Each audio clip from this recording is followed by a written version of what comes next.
Hola, muy buenas amigos del canal. Vamos a iniciar una serie de vídeos correspondientes a las preguntas de las unidades temáticas de PEBAU 2025. En este caso, hoy toca la crisis del antiguo régimen y la guerra de independencia.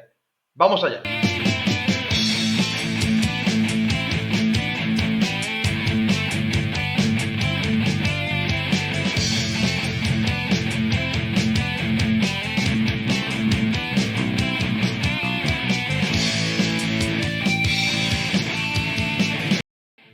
Ahí tenemos las 12 preguntas de este siglo XIX y vamos a la primera, como antes he comentado. Empecemos hablando de las relaciones de España con Francia desde la llegada de los Borbones a nuestro país, quiere decir en 1700 y confirmado en 1713 en el Tratado de Utrecht, con Felipe V de Anjou. En este caso se corrobora esa amistad hispano-francesa en los pactos de familia. El primero de ellos se firmó en el 1733, otro sucesivo, el segundo en el 1743 y un tercero en el 1761. Por tanto, éramos aliados de Francia. Pero esto va a cambiar con el estallido de la Revolución Francesa, en la cual España, como diferentes monarquías europeas, se puso en contra de los revolucionarios franceses y se da la Guerra de la Convención, en la cual España termina perdiendo territorio, bueno, siendo invadida, y a cambio de la retirada de las tropas francesas, España dio territorios en el Caribe. Finalmente, volvemos a la senda de la tradicional alianza en el siglo XVIII con los franceses mediante la firma del Tratado de San Ildefonso en el 1796. Ya desde un principio se intentó frenar la llegada de las ideas revolucionarias con un cordón sanitario, en este caso ideológico, a esas ideas revolucionarias procedentes de nuestro país vecino, procedentes de Francia. Con el Conde de Floridablanca se establece una legislación que prohibía la llegada de panfletos, libros con ideas de esos pensadores o ilustrados o revolucionarios. De este modo, diferentes países monárquicos intentaron acabar con la expansión de las ideas revolucionarias mediante una intervención militar, pero los revolucionarios franceses, con ahínco, con esfuerzo, lograron derrotar a las múltiples potencias que invadieron su territorio, que incluso Francia, la Francia revolucionaria, llegó a invadir territorio de sus enemigos. En el caso de España, invadieron territorio en el norte de nuestro país. Se firma entonces la Paz de Basilea en 1795, mediante la cual España cede su parte de la isla de la Española a Francia, a cambio de que los franceses se retiren del territorio ocupado en esa guerra. Al año siguiente volvemos a la tradicional alianza franco-española, característica de este siglo XVIII, con la firma del Tratado de San Ildefonso.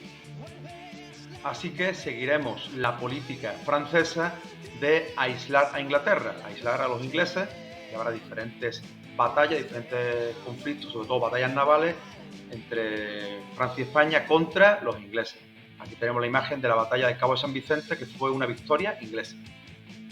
Y como consecuencia de esa amistad con Francia, España entró en guerra con Portugal, tradicional aliado de Gran Bretaña. Y tendremos la Guerra de las Naranjas. Esta Guerra de las Naranjas que duró 18 días y en la cual España termina consiguiendo el municipio de Olivenza. Seguimos avanzando y otro conflicto será la batalla de Trafalgar, una batalla naval enfrente de las costas de Cádiz, enfrente de lo que sería el Cabo de Trafalgar, en la cual la armada francesa y española pierde contra los ingleses. Los precedentes de la Guerra de Independencia los tenemos en el Tratado de Fontainebleau. Este tratado, mediante el cual se repartían Francia y España, Portugal. Sería una invasión conjunta de tropas franco-españolas para repartirse nuestro país vecino, para repartirse el país lusitano.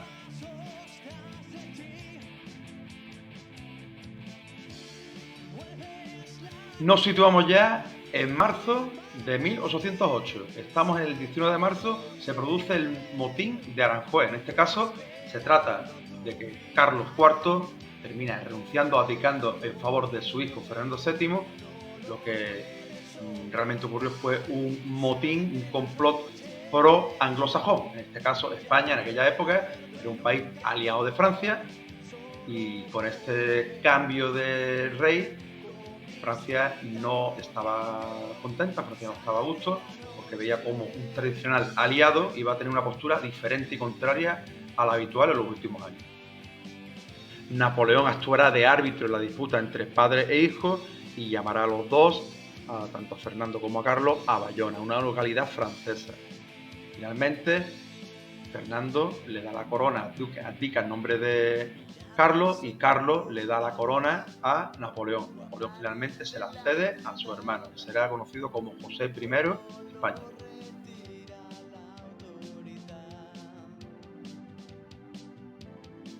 El 2 de mayo, el pueblo de Madrid terminará rebelándose contra los franceses y recibiendo un gran correctivo por parte de los mamelucos, por parte de las tropas francesas. Comienza entonces la Guerra de Independencia. Las represalias de Murat contra los españoles se dieron al día siguiente de la rebelión, el día 3 de mayo, con los fusilamientos del Monte Príncipe Pío, conocidos como fusilamientos del 3 de mayo. En los primeros meses de guerra, España hace frente a los franceses. En este caso tenemos este cuadro que representa la batalla de Bailén con la rendición de las tropas de Dupont contra Castaño, contra General Castaño. Y tendremos una victoria española en el verano de 1808. En noviembre de ese mismo año, Napoleón se trae al gran ejército, la Gran Armée, que se convierte finalmente aquí en España en el ejército de España, evidentemente el ejército francés en España, y termina dominando casi toda la península, a excepción de Lisboa y Cádiz, que nunca cayeron en manos de los franceses. Por tanto, asistiremos a una fase de la guerra en la cual Francia dominará por completo desde noviembre de 1808 hasta finales de 1811. En la batalla de Somosierra, las tropas francesas infligen una derrota contundente a las españolas y impondrán su poderío, como antes he comentado, a lo largo y ancho de todo el país. La guerra de guerrillas se convertirá en la forma de resistencia del pueblo español contra el invasor francés y destacarán tanto el general Espoz y Mina, el cura Merino y el empecinado, que serían los líderes de esa resistencia de España contra el ocupante francés. Y finalmente sería la cuarta y última fase de la guerra, con los problemas que se le acumulan a Napoleón, tanto en el frente español como en el frente ruso, así que España, junto con el apoyo de Portugal y de Inglaterra, termina venciendo y expulsando a los franceses de nuestro territorio. Otras victorias españolas serán la de Vitoria y la de San Marcial. Y finalmente, Napoleón reconoce a Fernando VII en el trono de España el 11 de diciembre de 1813 con el Tratado de Valencey. Dentro de la lucha contra los franceses habrá dos grupos de personas, estarán los liberales y estarán los absolutistas, que ambos, codo con codo, tendrían el objetivo de echar a los franceses. A su vez, dentro de nuestro territorio existía un grupo, un colectivo llamado afrancesados, que eran personas que veían de buena manera la llegada de los franceses a nuestro país, el dominio francés, porque podían traer esas ideas ilustradas que tanto deseaban que se desarrollasen en nuestro país. Evidentemente, una de las causas de la independencia, del proceso de independencia de los territorios españoles en la América continental, fue la invasión francesa que se hace de la península, la invasión francesa que se hace en nuestro territorio. Derivado de esto, tendremos como en los territorios españoles en América habrá sitios que sigan siendo leales a la corona, leales a España, y otros sitios que inicien un proceso de autodeterminación o independencia de España. Así se sucederá este proceso de separación de las diferentes repúblicas de Sudamérica y de Centroamérica de la corona española.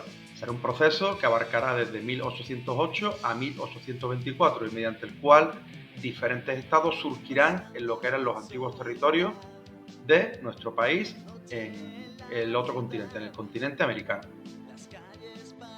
Pues nada, amigas, amigos, doy concluido este vídeo, espero que os haya gustado, espero que os sirva, que sirva para tanto estudiantes de segundo bachillerato como, bueno, gente motivada, con interés en nuestra historia, en la historia de España, y que incite a seguir leyendo, a seguir viendo vídeos, a seguir estudiando, indagando en las actitudes de nuestro pasado.